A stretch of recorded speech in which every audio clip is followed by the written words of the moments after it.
After returning to the US, American representatives immediately showed a different face. First, US Treasury Secretary Bessant called on China, demanding that it fulfill the Geneva Agreement and prove itself a trustworthy partner through concrete actions. Following this, US Commerce Secretary Lutnick complained about China's export controls on the US. After 2 days of intense and fierce negotiations, China and the US reached a framework of measures in principle regarding economic and trade issues. Trump was ecstatic about this, calling it an agreement already reached with China. However, on the second day of the Sino-US London consultations, US Treasury Secretary Bessant, the chief US representative who left early, had a new take on it. In the US Congress, he stated that if China could fulfill the terms of the Geneva Planned Agreement, Sino-US relations might undergo a grand and beautiful reshaping. In his view, the problem lay with China, not the US. He then repeated the US's consistent baseless accusations against China, claiming that China's economy is very unbalanced. According to Bessant, China had already proposed suggestions to the US for improving trade relations, but China especially needs to prove itself a trustworthy partner, stating that the US was waiting to see. The US Treasury Secretary also solemnly claimed that an opportunity now lay before China to stabilize its economy by abandoning so-called overproduction and promoting domestic demand growth. It's important to remember that Bessant was one of the US representatives, even the chief representative, in this round of Sino-US economic and trade consultations. Yet, he left the meeting early on the second day, before negotiations had concluded, flying directly to Washington. The US Treasury Secretary's mid-negotiation departure naturally attracted outside attention. He explained that he needed to return for congressional testimony, hence his early departure. The negotiations were continued by US Commerce Secretary Lutnick and US Trade Representative Greer. Coincidentally, one of the topics of Bessant's congressional testimony was Sino-US economic and trade negotiations. It was in this setting, less than 24 hours after he left the negotiating table, that he made the aforementioned remarks. The US initiated the tariff war and has been facing global criticism for it. Yet, Bessant turned around and blamed China, an action that is undoubtedly absurd. After the Geneva talks, China was the party that seriously implemented the agreement. The Chinese side recently told Trump in a phone call that the Chinese always keep their word and fulfill their promises. Since a consensus was reached, both sides should abide by it. Why did the Chinese side emphasize that both sides should abide by it? Naturally, it means one side in the Sino-US relationship did not fulfill its commitment. As for which side, the answer is self-evident. Bessant, however, stated that China needed to prove itself and that the US was waiting to see, which clearly makes no sense. As for his other erroneous and condescending remarks about China, they are hardly worth mentioning. While negotiating with China in the UK, Bessant tried hard to project a mild demeanor to the outside world. However, as soon as he returned to the US, his true colors were revealed. Although some of his statements were more or less influenced by the anti-China atmosphere in the US Congress, Bessant must know that many of his incorrect remarks are detrimental to both the specific Sino-US economic and trade consultations and the broader bilateral relationship. The US Treasury Secretary's two-faced approach on China issues will only add further uncertainty to the currently somewhat stable situation. Bessant has proven to the world through his actions that the US is the least trustworthy partner. Export controls and the hypersonic missile gambit, a study in American rhetoric. Following this, US Commerce Secretary Lutnick reviewed the entire Sino-US negotiations in the media. After boasting about Trump easily resolving the rare earth issue, he brought up the issue of US export controls on China. Lutnick claimed that China had demanded in negotiations that the US lift unreasonable export controls on China, including a series of high-tech products such as chips and semiconductors. US Treasury Secretary Bessant said, "My favorite line from the entire negotiation was, 'You don't like export controls? Well, I want to take home a few of your best hypersonic missiles. Can I have them?'" US officials were smug about this response, believing it left the other side speechless. In reality, however, this is nothing but a US sophistry. The US restricts the export to China of high computing graphics cards, chips, and a series of other goods, all of which are civilian products. How can these be compared to hypersonic missiles? Furthermore, even if China dared to sell its Dongfeng 17 hypersonic missiles, would the US dare to sell its B-21 stealth bombers? Would it dare to sell nuclear-powered aircraft carriers? If we were to truly follow the logic of the US negotiator, completely abolishing all export restrictions between China and the US would absolutely pose no difficulty for China. On the contrary, the US would likely back down. In reality, China has always called for equal dialogue with the US specifically. The US cannot demand China openly supply rare earths while simultaneously building high walls and imposing strict high-tech blockades on China.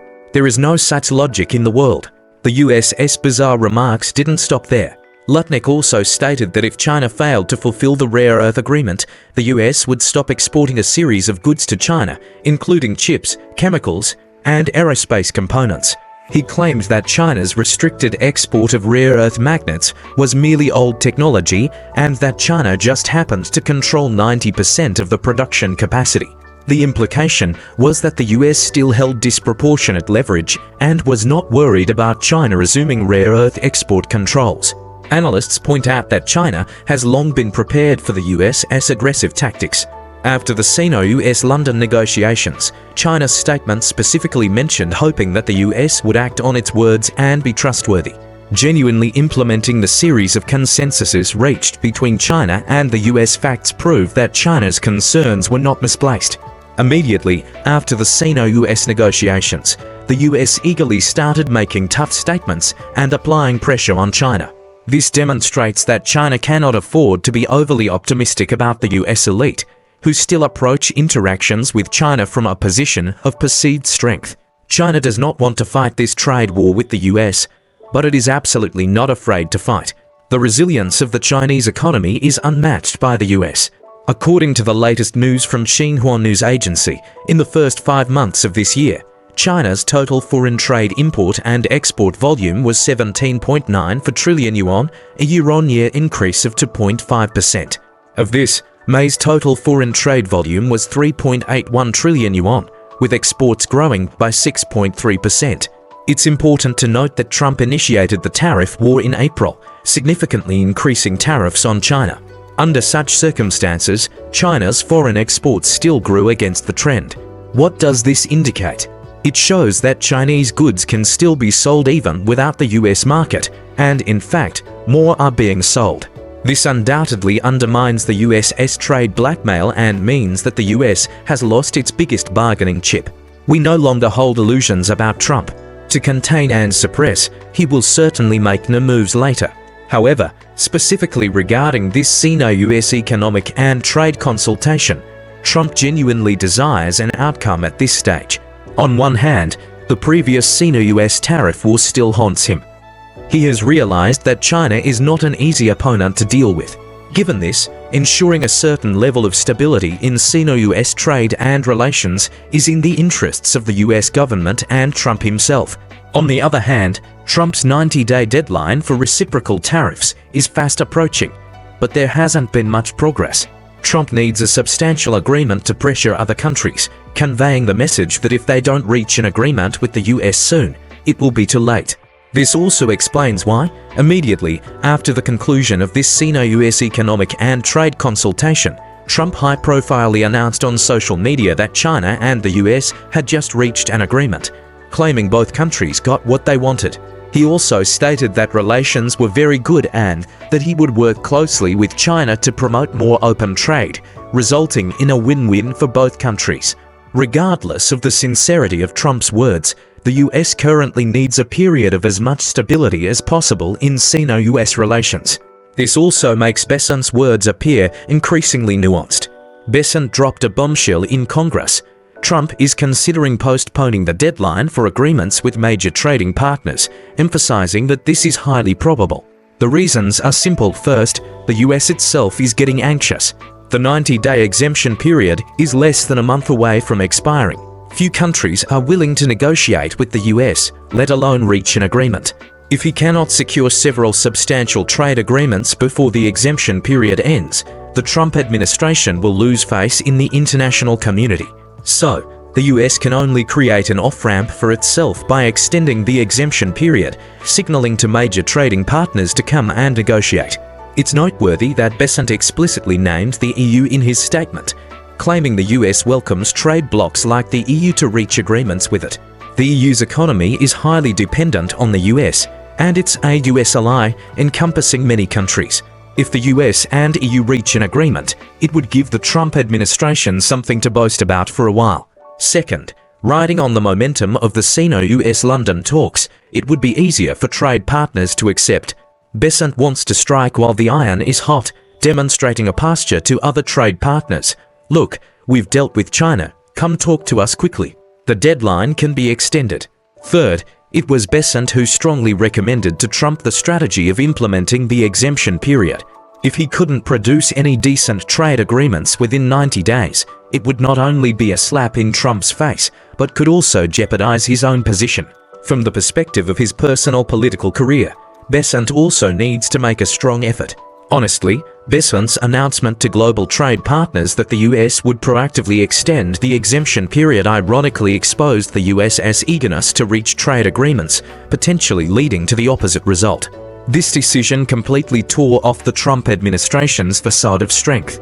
The international community witnessed China's successful counteraction against the US and its achievements at the negotiating table. Other countries, even if they cannot completely replicate China's approach, will adjust their negotiation strategies with the US accordingly. The Trump administration's path forward will only become more difficult. That's all for today's program. If you liked it, don't forget to like, share, and subscribe. Your clicks mean a lot to me.